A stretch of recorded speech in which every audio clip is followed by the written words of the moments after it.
Hello, welcome to page X. जब हम 30 साल के होने वाले होते हैं तो एक अजीब सा डर दिल में बैठने लगता है। ऐसा लगता है जैसे वक्त मुट्ठी से रेत की तरह फिसल रहा है और हमने अभी तक लाइफ में कुछ बड़ा उखाड़ा ही नहीं। बचपन में हम सब जल्दी से बड़ा होना चाहते थे, लेकिन अब अचानक लगता है कि काश वक्त यहीं रुक जाए। क्या आपने कभी अकेले में बैठकर सोचा है कि लाइफ कितनी तेजी से गुजर रही है और आप अपनी ख्वाहिशों को पीछे छोड़ते जा रहे हैं? ये उम्र का डर इसलिए पैदा होता है क्योंकि सोसाइटी ने हमारे दिमाग में डाल दिया है कि 30 साल तक आते आते आपकी लाइफ कंप्लीटली सेट होनी चाहिए, एक अच्छा करियर हो और सब कुछ सुलझ चुका हो। जब हकीकत में सब कुछ परफेक्ट नहीं होता तो हम अंदर ही अंदर घबरा जाते हैं। बिल्कुल यही फीलिंग लेखक जेसिका मिसनर को तब आई जब उनकी 30वीं सालगिरह करीब आई। उन्होंने एक ट्रेंडी बार में अपनी पार्टी रखी थी, लेकिन पार्टी शुरू होने से ठीक 1 घंटा पहले उनकी घबराहट इस हद तक बढ़ गई कि उन्होंने खुद को वॉशरूम के शीशे के सामने खड़ा पाया। वो खुद से बार्गेनिंग कर रही थी कि शायद वो अपनी ही पार्टी से भाग जाएं या किसी तरह हमेशा के लिए 29 साल की ही रह जाएं। 21 साल का होना तो बड़ा एक्साइटिंग लगता है, लेकिन 30 साल की उम्र का ये माइलस्टोन अचानक एक डरावने पहाड़ जैसा लगने लगता है। लेकिन उस आईने के सामने खड़े होकर जेसिका को एक बहुत गहरी बात समझ आई। उन्होंने महसूस किया कि हम सबसे बड़ी गलती ये करते हैं कि बड़ा बनने के चक्कर में खुद को भूल जाते हैं और अपने फ्लॉज को छुपाने में लग जाते हैं। असल मैच्योरिटी तब आती है जब आप खुद को उन्हीं फ्लॉज के साथ कबूल कर लें।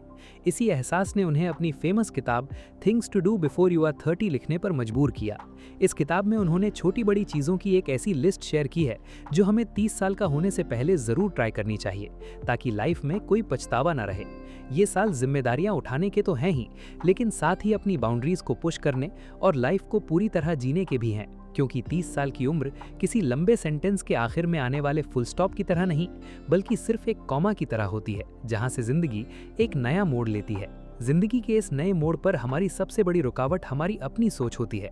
हम अपने 20s में अपना बहुत सारा वक्त सिर्फ ये सोचने में गुजार देते हैं कि लोग क्या कहेंगे, अगर मैं ऐसी दिखती हूँ या ऐसी बातें करता हूँ तो सोसाइटी मुझे कैसे जज करेगी। लेकिन साइकोलॉजी कहती है कि असल हकीकत कुछ और ही है। असल में कोई आपके बारे में इतना सोच ही नहीं रहा होता, क्योंकि हर शख्स अपनी ही प्रॉब्लम्स में उलझा हुआ है।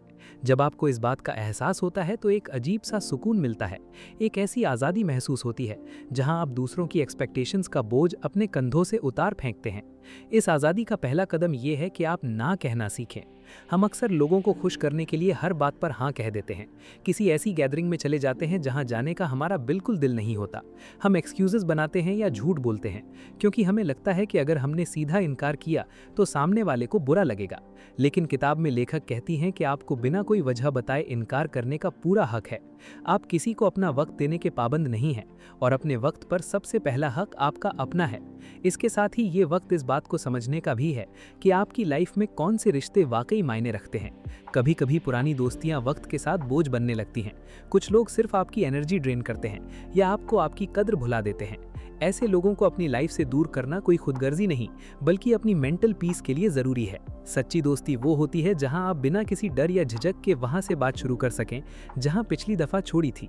जब आप अपनी लाइफ से टॉक्सिक लोगों को निकाल देते हैं तो आपके अंदर एक नया कॉन्फिडेंस पैदा होता है, और यही कॉन्फिडेंस आपको लाइफ के उन छोटे छोटे लम्हों को ओपनली एंजॉय करने का मौका देता है जिन्हें हम अक्सर अपने बिजी शेड्यूल में इग्नोर कर देते हैं।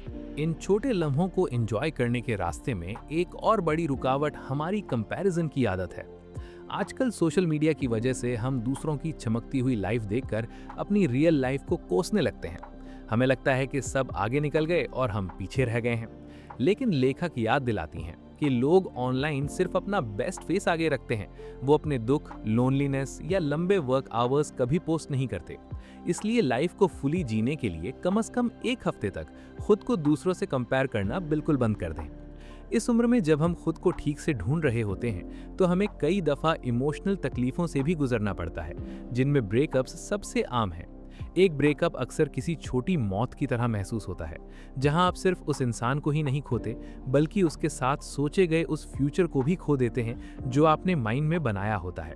उस वक्त वो जख्म बिल्कुल परमानेंट लगता है और लगता है कि ये दर्द कभी खत्म नहीं होगा। लेकिन हर गुजरते दिन के साथ ये दर्द ऑटोमेटिकली कम हो जाता है। जब आप इस दुख से बाहर आते हैं तो आपको पता चलता है कि आप अंदर से कितने ज़्यादा स्ट्रांग और रेजिलिएंट हैं।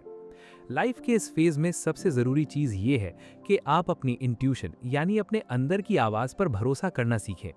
अक्सर हमें किसी रिश्ते, दोस्त या जॉब के बारे में अंदर से पहले ही एहसास हो जाता है कि ये हमारे लिए ठीक नहीं है, फिर भी हम उसमें ज़बरदस्ती उलझे रहते हैं। अपनी अंदर की आवाज़ सुनना और जो ठीक नहीं लग रहा उससे पीछे हटना असल उम्र की समझ है। जब आप अपना वक्त इन चीज़ों से बचाते हैं तो ऐसी चीज़ों के लिए जगह बनती है जो वाकई मैटर करती हैं। जैसे कभी अकेले किसी रेस्टोरेंट में जाकर खाना खाना और अपने फ़ोन स्क्रीन को घूरने के बजाय वहाँ एक अच्छी किताब और अपने माहौल को एंजॉय करना, या फिर अपनी कंफर्ट जोन से बाहर निकलकर किसी ऐसे नए एक्सपीरियंस की तरफ कदम बढ़ाना जो आपको एक्चुअली फियर या एक्साइटमेंट फील करवाए। ये आज़ादी आपको अपने ही बारे में वो बातें सिखाती है जो शायद आप पहले कभी नहीं जानते थे। अपनी कंफर्ट जोन से बाहर निकलने का मतलब सिर्फ नए तजुर्बे करना नहीं है।